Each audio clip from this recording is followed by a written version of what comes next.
wasaaraha xukuumadda federaalka ee Soomaaliya mudane Maxamed Xuseen Rooble maanta waxa uu shir ku casuumay madaxda golaha wada tashiga qaran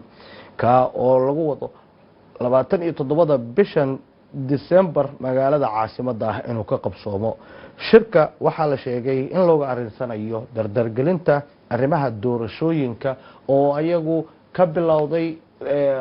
waa doorashooyinka golaha aqalka hoose ee golaha shacabka weeyaane maamul goboleedyada qaar iyo caasimadda oo ayagu kuraasta qaar lagu doortay doorashada kuraastaas laga ka hirgashay maamul goboleedyada iyo caasimadaba waxaa ka soo laabanayay cabashooyin iyo tabashooyin kala duwan sidii loo xal looga gaari lahaa tabashooyinkaasi in la meeleeyo ayaa looga arinsanayaa ra'iisul wasaaraha xukuumadda federaalka ee Soomaaliyana uu doonayaa in ay shirkaasi madaxda maamul goboleedyada ka wada qaataan waxa uu shirkan imanaya xilli ra'iisul wasaaruhu kal hore oo madaxda golaha wada tashiga qaran aalada fogaan araga ah kulan kula qaatay marka oo ay weheliyeen madaxda musharaxiinta madaxweynaha oo ayagu caasimadda ku sugan dhaliilahaasna qayb ka ahaa soo jeedintooda balse aan wax badan uga ogaano shirkan madaxda wada tashiga qaran ay caasimadda isugu imaanayaan 27 bishan waxa uu kaga duwanaan doono shirarkii hore ugu qabsoomi jiray ee looga arsisan jiray arrimaha doorashooyinka waxa qadka Skype-ka ee magaalada Nairobi ku jira Maxamed Cali Yuusuf oo falanqeeya siyaasadda Soomaaliya aad ugu dhunduleela professor marka hore soo dhawow marka xiga shirkan muxuu kaga duwan yahay shirarkii hore ugu qabsoomay madaxda wada tashiga qaran السلام عليكم ورحمة الله وبركاته والسلام يا أديك وبعد تلفزيون قرأ كي مصوري يطبع سؤال ودي أقول سؤال محوك قد وراني شركة وحيدبوا إنه وعن النساء شركة هراء دبوا صدعي اللي قال هي أرنت الدور الشدة ولي بقى كاري سنيور كل هذا ضد هذا سكوي ماريا laga bilaabo bishii Febraayo 2019 ilaa hadda oo Febraayo soo socoto 2022 muddada 2 sano ah waxa taagnay doorashadu soo dhici lahayd iyo qaabku u dhici lahayd iyo cidda sameyn lahayd dadkii walaadka arrinsanayay waxa hadda muddo hal sano iyo xoogaa ku soo kordhay waa wasaaraha cusub Rooble marka maamul goboleedyada iyo madaxweynaha iyo wasaaraha markii la isku daro waxay ahaayeen dadkii inta ka doodayay ilaa haddeerna wax hal ah oo wanaagsan oo macquul ah oo hirgeli kara ma jiro okay waxa dhibaato marka oo u baahan in la xalliyo waqtigan hadda ah arinta doorashada ah sidee lagu dadejin karaa oo sidee bay si cadaalad ugu dhici kartaa oo ummadda Soomaaliyeed uu qancin karaa doorashada tan inay tahay doorasho sax ah oo cadaalad ku dhacday si mustaqbalka loo fisho inuu yimaado madaxweyne ay xildhibaano soo xushaan oo si cadaalad ku yimaado waxaan ogsoonahay bishii February sanadka hore sanadka ku jiro 2022 ayay waxay ahayd waqti madaxweynaha xiliis dhamaaday ilaa hadda madaxweynuhu waa fadhiya looma kordhin lama dooranin hal sano sii maraysaa barnaamijkii doorashada meel fiican ma gaarin wasaaraha waxaa la doortay muddo hadda hal sano iyo dheeraad ka hor waxaa loo doortay inuu arrinta xalliyo ilaa hadda lama xallin maamul goboleedyadu waxay ahaayeen intii maalinkii doodu dhaawatay ilaa hadda fadhiyay bay ahayn waase iyagii weeye marka inta ay doodu socotay dhibaatooyin badan ka dhacay yani hadda waad ogtahay nabadgelyada xamar wax ka dhacaya maalin walba askarti baa dadka leynaysa xaafadaha qaarkood waxaa soo baxay dhalinyaro hubaysan khamrigii iyo daroogadii baa hadda waddanka soo batay oo la qaati baa jiray marka waxaasna waxay u baahan yihiin muxuu kaga duwanaan doonaa shirarkii hore la isugu yimid aan usoo laabano kusoo wadaa waxaa hadda laga doonaya waxa weeye inuu kaga duwanaado 3 qodob marka ugu horeysa inay ka dhabeeyaan waxa ay sheegayaan oo usku hore kala mid noqon oo iyagoo walba eegaya dhibaatadii soo jiidankii iyo dhibaatadii dheerada dhacday iyo sida ummadda Soomaaliyeed ay uga niyadjabtay doorashada hadda qaabku u dhacaysay dowladda lafteeda iyo ka dhabeeyay marka waa inay go'aan cad oo transparency oo banaanka yaala cad ومضى القوة قرعيسه ووقت تايم تلكيسي يعني تلكيسي وقتا يشرديه سي يقاب سوى تلك يعني كوب لبو انت اي وتنضعته adeegyadii dalka in wax laga qabto xagga amniga xagga mukhadaraadka dogfaafaya yani in dawladdu ay noqonin wax doorashada u taageereen inay qabtaan madaxweynaha federaalka iyo maamulka soodu inay qabtaan barnaamij kale oo ah in dhinacsado oo ah adeegyadii loo qabanayay xagga amniga waxbarashada caafimaadka loo qabanayay ummadda inaan la joojinin iyada loo qabto mid saddexaad qof kasta oo mas'uula meesha dadka isku imaanaya inay ka fakirin iyaga kuraasooda iyo dantoodii inay isdhahaan waxaan كل كان لا تسويه إلهي سبحانه وتعالى تقف قوة قفكي مدحينها الصومالية نقولها مستقبل كان وقرية أما قيل أما الدنبقل أما الددل أما النورو بحر سبيل كل شيء أسقطها قوة إلهي بالقوة نبقى عرفنا أنت تفهم له كشقينه سيدابا نضدك يضدك أو شقين كرنا مسؤوليتنا سارية دوشنا لو قاسي كان وقتي صدق حسنا وحفلية هدي كل أقبان isbedel fiican baa imaanaya oo rajale ka la xiriira habka loo maamulayo kuraasta soo baxaysa ee ayagu la soo dooranayo ee golaha shacabka ayaga xal in laga gaaro shirkani muxuu kaga bedelayaa aalado Zuma ayaa lagu kulmay waxa la yiraahdaa cabasha jirta guddigii waxa laga bedelay kudo shaqada lahaa doorashooyinka qaarkood marka arrimahaas oo dhan maxay ka bedeli doonaan shirkan soo socda ee madaxda golaha wada tashiga qaran dib isku arki doonaan muddo kadib marna waa inaan dayro soo hormariyo laakiin si muuqata hadda guddiga meesha laga qaaday iyo kuwa la keenay waxay soo dhamaan kuwa hore dadka keenay ba kuwa keenay kuwa hore meelay ka yimaadeen kuwa ka yimaadeen waxay soo kordhinayaan wax bedelaan ma arko waa kuwa guddiga doorashada laftiisa waa kala qiimeeyay oo isla laftiisa ka doodayay dhibaatada hadda dhacaysa iyo waxa lagu sameeyo iyagoo ka qeynaya murashaxiintu waa kuwa qeynaya oo ka qeynaya guddiga kan hadda la bedelay iyo wax ka iman kara marka guddiga kan la bedelay iyo waxa kan oo dhan wax macna ma sameeyaan haddaan mas'uuliyiintu waxa ay sameeyaan ay dab ka ahayn dadkan guddiga khilaafaadka ama guddiga doorashada iyo wixii la shaqeynayaba waa dad meesha la keenay oo rabo in la soo shaqeeyo laakiin principle mabda'a ama aragtida ama fikradda ama go'aanku wuxuu ka imaanayaa waa mas'uuliyiinta ama aadeen federaalka ama aadeen maamulgoboleeda haddii iyagu toosaan inta kale waa toosayaan haddii iyagu toosi waayaan ay ku socdaan biyo hore ay ku socdeen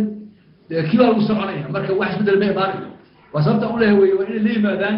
wax ka duwan wixii hore oo ah mas'uuliyad inay iyagu soo saaraan inay dareemaan ummadana u adeegaan shadu mar haday waqtigeedii dhaaftay wax badanna haatan la qorsheynayay in la dedejiyo welina hore ay u dhaqaaqi laadahay shirkan ma laga yaabaa in uu soo gabagabeeyo doorashada in la dedejiyo oo ay gaabka haatan ku jirto ka baxdo inta iyagu ay wax doonayaan oo iyagu ay isfiirsanayaan oo iyagu iskhiyaamayaan soo mariyayaan wax toosiya ma jiraan marka iyagu ma la imaanayaan qalbi saliima oo saalaxa oo wanaagsan oo ayna dadku u shaqeeyaan kursi kan iyo ilaahay qofku ilaahay keenay inuu daayaan waa kow ma u daynayaan beelihii iska lahaa kuraasan inay iyagu la soo xushaan oo dadka iyagu ay warkaan la soo xushaan si xor ah labadaas waxay u badan tahay maya ilaah baa garanaya waayo waxaan saa u leeyahay hadalkii uu sheegayay madaxweyne ku-xigeenka hirshabelle dabagede ninkaasuu si cad buu hadlay ayaantii hore oo la doorsoo dhacdana wuu hadlay oo sida wax u dhaceen buu u sheegay oo run ah haddeer laftigeedana wuxuu u hadlay si saraxa ah oo run ah wuxuuna caddeeyey in iyagu dadka ay doonayaan ay la soo xulanayaan maadaama iyagu ay yihiin dowladdii taa waxay caddaynaysaa marka waxa hadda aan ka sugayno dadka isku imaanaya mas-uuliyiinta ah in ayan dhabka ahayn haddii laakiin ay ka noqdaan oo ay dhab ka dhigaan waa sida ummadda rajaynaysa ilaa inaan ka sugayay wey waan mas-uuliyadda saarnayn wey furnaan doorashadu inay ku dhacdo kuraasta soo xulitaankoodana nin jeclaysi laga fogeeyo maxaa lagu gaari karaa waxaa lagu gaari karaa mas-uuliyadda saaran oo ay qaataan si inta u qaataan oo ay ilaahay uga baqaan ummadda ku ixtiraamaan لكن أنت إياكو أي رادينيان إن إياكو كدريستان ومسؤوليتي يحلكي أمانة لودي بإياكو أي كدريستان يصير نقول سبحان كمان مايا وعلو قارك الحوية مسؤولية السارن إني قرتان إني أمد ما أمنتي يا إلهي هرتي وكبقان وحكاي شضان وسيد اللي قلت القليل اللي هو أبلي أيوسف قلتها ومركز إيماني سو إن قفك شغدي ولا قلته ست ترانسبارنتي waxaa la leeyahay doorashada hore waxay ugu dhaqaaqi laadahay in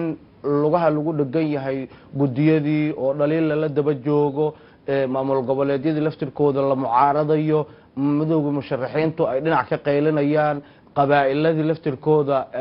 in ayagii buufiska la kala gelinayo ayadoon kursigiiba doorashadiisa la gaarin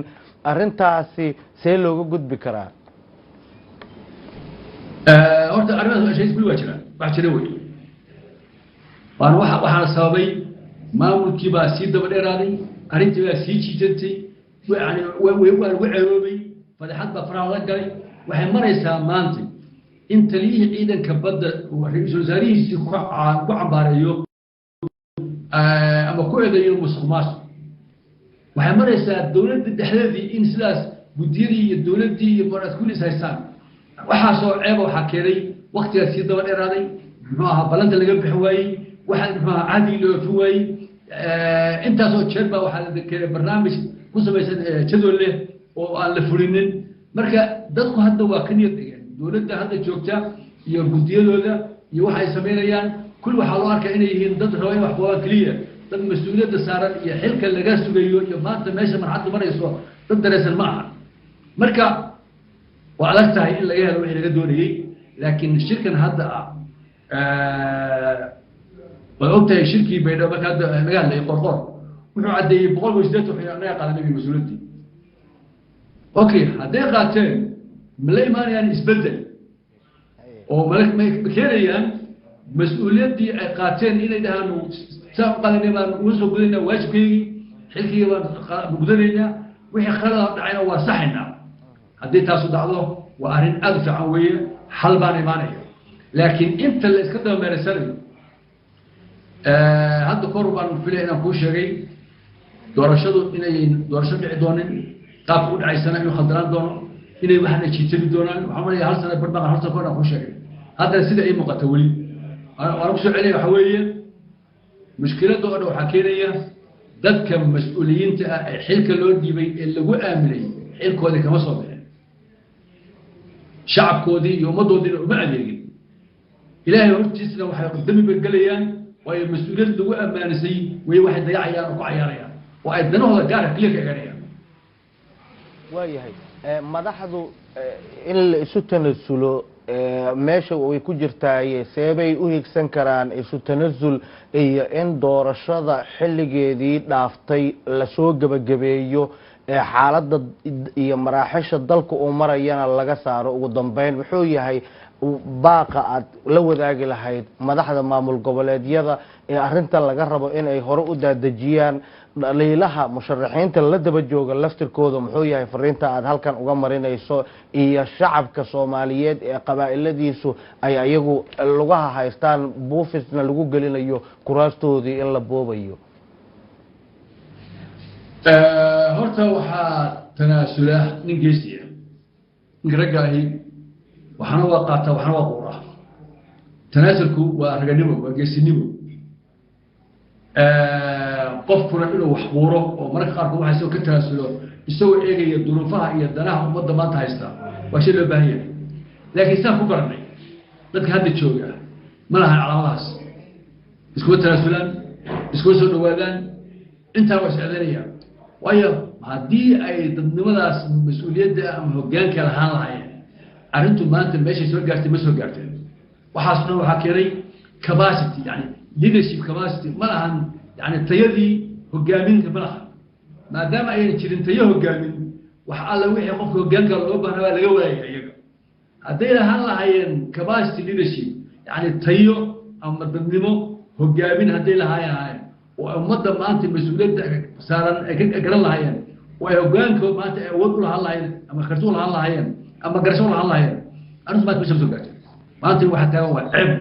adduunka dhan baa Soomaaliya lagu maalaysanaya maalmo ba example loo soo qaadanaya wixii rabaa waddanka lagu sameynaya dhibaatooyinkaas sii dhacaya yani hadda waa kuu sheegaya waddankii wuxuu noqday waddan meel kasta waxaa la geenayaa qaad baa laga qiimay darogadii waxaa la geenayaa xashadii iyo khamrigii aawo dowladdii aawo waa arkaysa wax ka dhacaya kaaraan hurwaa ka dhacaya ciyaal yaryar oo hubaysan oo dadka leynaya aawo dowladdii aawo muxuu ahaa waa arkaysa wax ka dhacaya haweenka la leynaya la kufsanayay meesha la yihahda muxuu ahaa meesha la yihahda muxuu ahaa garisbaali maanta waa yeelo la dilay oo inta la kufsay la gogoyey waxaas oo dhan oo ka dhacaya dalka aawo dowladoodu marka haddii ay yihiin dadkii iska lahaa hoggaankan oo lagu aaminay waxaas oo dhan bay ka daqan lahayeen waxa kana mar hore xalin lahayeen laakiin dhibaatada dhan waxa weeye iyagii baan booska ku munaasib u ahayn sida ka muuqata